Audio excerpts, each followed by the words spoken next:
of all ages, including newborns.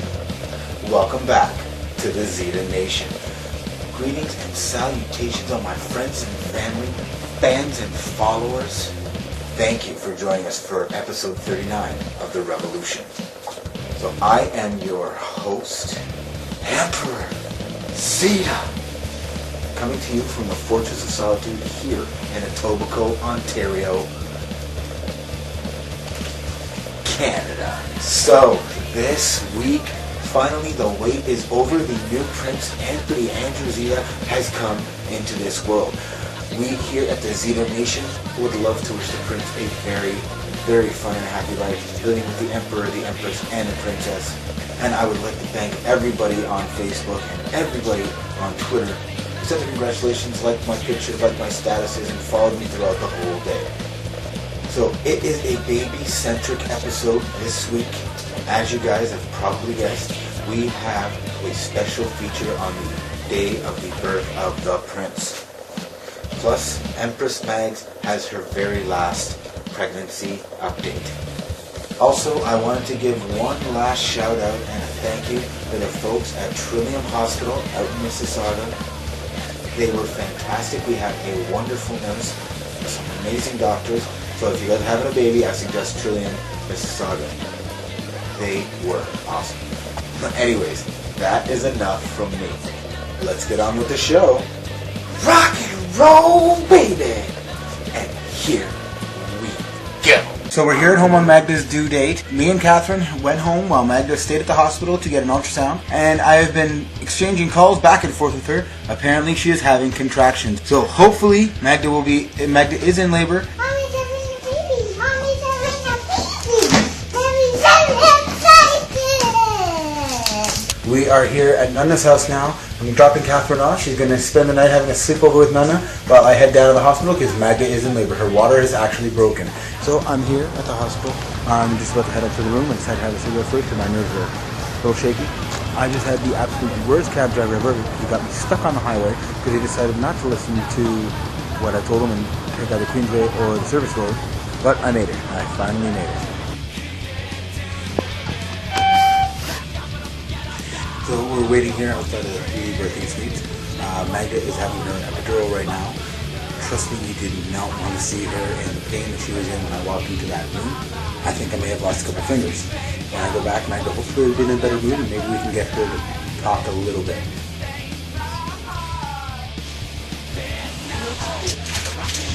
Hey, sweetheart. There you go. Hi, baby boy. Hi. So, Anthony Andrew Zita. I'm born at 7:22 p.m. These are all of Magda's doctors. This is my little boy. Oh. It was excruciatingly painful. Actually, this time the epidural was a lot more painful to get because my contractions were back to back to back to back. Can you wave? I know. Oh. Yeah, he's lovely in pink, guys. I know. 3778 grams. 85. I can put it over top of his little thingy. I don't feel the stitches right now, so I'm okay. Alright, so this is my son. This is Prince Andrew Zita. He is going to be the heir of the Zita Nation. Him and his sister will take over the world. Because he better not get his dad's side, because then he'll be a midget. Chris was the first one to come see him. First uncle to hold him. And here are the rest of my in-laws. Chris beat you guys to the punch, you know. He's having his first meal. Look, and he's already got 2 presents. And here's Grandpa getting to hold him. Here's Uncle Greg getting to hold him for the first time. Oh, and there's Grandma Ula getting to hold him. Oh, and there's Grandma Patty. And there's Nana. And there's my dad in the background hiding back there. Those are the 2 men that my son were named after, right there. I think he's really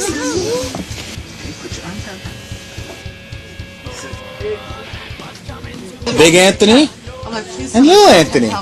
Took her and checked her and... Papa, Yeah. Don't kids say the dinosaur.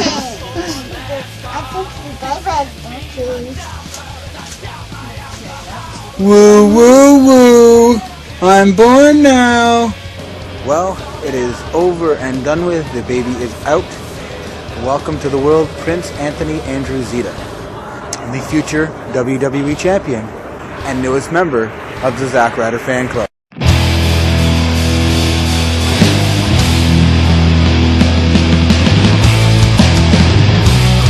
we just came from the doctor's office. My due date. It's due date and he's not here yet. The doctor's going to see if we can help move things along. So he did an internal and gonna go see about an ultrasound to see if we can get it induced faster than next week. I pray. They said with what he did today with the internal, hopefully, maybe it'll induce the labor and cause the labor to begin within the day or two. Well, I'm very glad it is over. Right on the due date, thanks to the help of my doctor. Started having contractions from start to finish. It took 4 hours and 22 minutes. First contraction started to the time that Anthony Andrew was born. It's 7:22 p.m. And then was it a doozy. Talk about back-to-back contractions. I didn't get a chance to enjoy my epidural. Way different than with Princess Katherine. Way shorter, for one. I couldn't believe I was ready to push that soon. Perfect. 10 fingers, 10 toes, and hair. Katherine was bald, so now he's, I guess, finally satisfied after his first meal. Healthy, happy, can't wait to bring him home. No complication, which was nice. Except it was a lot harder to get the epidural down this time because my contractions were so close together. It was a lot more painful this time around.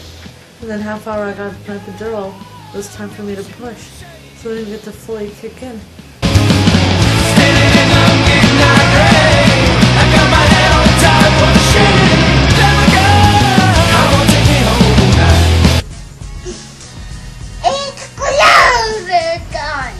Tell me, how much did you love the brawl between CM Punk and The Rock to end Raw? I'm glad that this feud is not going to be just talking. Speaking of The Rock, his song about Vicky Guerrero was unbelievably funny. Now that's The Rock that I miss. Excuse me! So John Cena won the cage match on Raw on Monday, defying the odds. So I guess we're back to Cena winning everything all the way up until he beats The Rock at WrestleMania. Because we all know where this is leading. The Rock's going to take the title from CM Punk, then end up dropping it to John Cena at WrestleMania. You can see me. So congratulations to Zack Ryder on becoming a 7-figure broski during Raw on Monday. There was a huge push on Twitter to get him to that million follower mark, and he wasn't even on Raw nor SmackDown. Nope, relegated to the B shows. I am serious, bro! But hey, Santino got injured, so maybe that means Ryder will get his comedy slot. I wanted to give a huge thank you because not only did I have my son, the future WWE Champion, but I took a picture of him wearing a Zack Ryder headband, put it up on Twitter, and Zack Ryder retweeted my picture. That was the greatest wrestling day I ever had. Woo, woo, woo. You know it. So he's got 1 million Twitter followers, yet they still won't push him. I think it's about time Zack Ryder got pissed, got angry, and they made his character a little rougher around the edges. Make him a little bit of a rough rider, pun intended. I still think he should win the Royal Rumble. No one would see it coming. Maybe that's what WWE Creative needs. A little bit of the Ryder Revolution. Bye, yeah.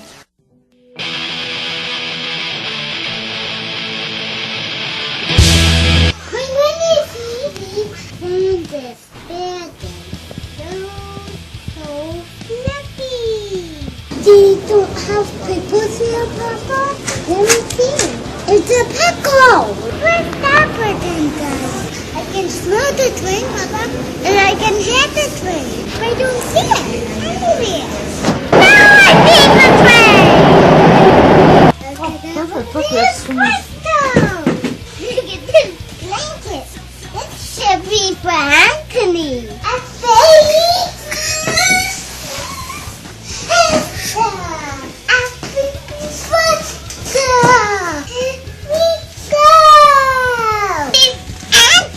Today! And me the rock star! sing a song. You sing a tune. Sing a song. Clapping along. Singing a song. Let's sing a song. Clapping along. Singing a song for you. Let's sing a song. You sing a tune. Singing a song for you. Let's sing a song. You sing a tune. Singing a song. Clapping along. To bye-bye. Yeah, but I pace yourself 'cause it's time to show. When you get that feeling, don't let it go. Don't let go. By the flip of a switch, everything has changed. With no memory of time to recall, electric nights leave me waiting for the fall. Waiting for the fall. Hello, people! It is... Comic Book Day. That's right, it's Comic Book Day, and it is official. We have a brand new print, and we are headed down to Excalibur Comics to get him a present for his first day of on this planet. So, we're going down to Excalibur, we're going to see Rob and Fred and give them the good news, and then we're going to go down to the hospital and spend some more time with Mummy and Baby. We will... See you soon, people. See you soon, people!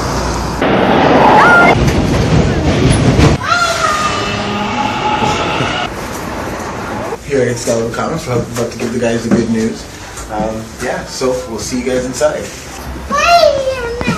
This is Excalibur Comics, 3030 Bloor Street West, upstairs above the Kingsway Theater.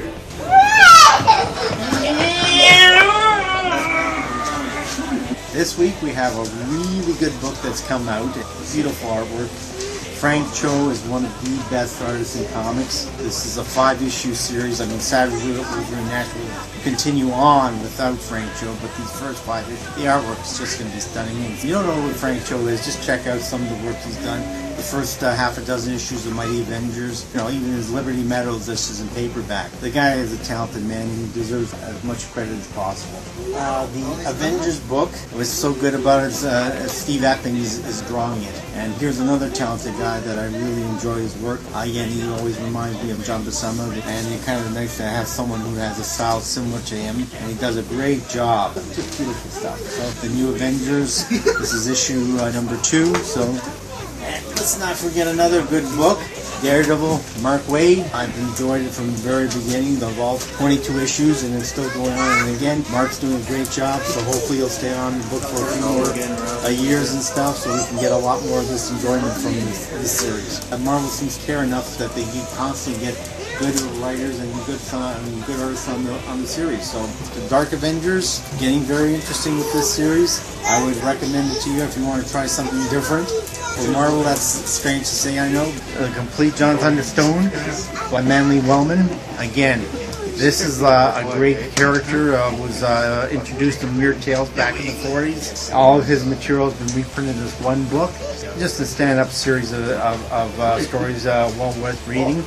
And if you like the fantasy, series, like a guy taking on the supernatural, if you like that, then you'll enjoy this book as well. The other day I was going through the newspapers, the economic collapse of Argentina, and they sold off all the utilities and so forth. Well, here you have Ontario Hydro trying to tell everybody they actually want to privatize Ontario Hydro. Again, the same thing they did at Argentina. So go on YouTube and look under Argentina economic collapse, and you'll see what they did to that country. Very much similar to what's happening probably to Ontario. You got the hydro going, you got electric control board, might be sold. They already sold the highway. They did that all to Argentina before, and back in the 90s. Housing market, defying gravity. I think people are trying to sell their houses and expect them a lot of money. But according to real estate, within the next year or two, there's going to be like a 10-20% correction.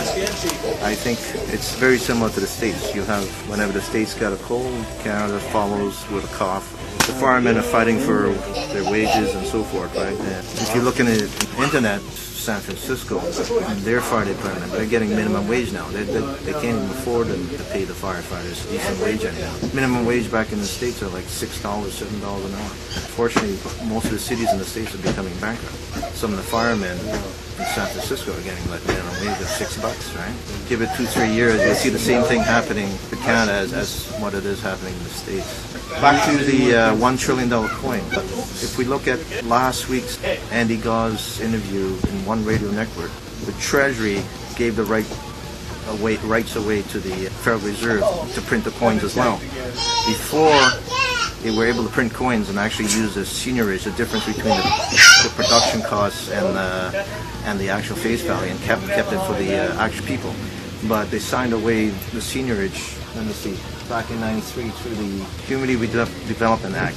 Therefore now all the monies can be claimed by the Federal Reserve. It's almost amounts to like a police officer giving a crossing guard his gun and saying, hey, you watch after things while I go on break. Cannot give away your rights to print money like that, because it's the most important thing, according to Abraham Lincoln. The United States government fiscal cliff, but Obama knew already that they had to pay. Once the Congress decides to pay, the Constitution says they have to actually pay it. So Obama knew they was going to raise the debt ceiling anyways. Of course, what they try to do is pay with inflated dollars that are worth less. It's like a person making $150,000 spending $360,000 a year, but only makes $150,000. Yet he owes $16 million in debt, in credit card debt, and decides to cut back in $30 in expenses. So when they tell you, oh, they're going to cut back, they're only cutting back $30 worth of expenses compared to the $150,000 they make and the $360 they spend on top of the $16 million they owe. Well, unfortunately, this week has come to an end. Thank you for joining us here for episode 39 of The Revolution. Thank you for joining us along the ride to having this wonderfully awesome baby. Come back again next week for a brand new episode right here on YouTube. Go back and check out all of our other episodes to see the whole experience from Magz's point of view right here on YouTube. And subscribe to my channel, Emperor Zita, right here on YouTube. Pick up your Drop Dead pinups. Electric Night CD. Check them out on iTunes and follow them on Twitter at Drop Dead Pinups. Don't forget to follow me on Twitter at Emperor Zita. Head down to Excalibur Comics and talk to Rob about a pull list and any and all comic book related needs. And I am the Ayatollah of rock and rolla. So would you please just shut the hell up?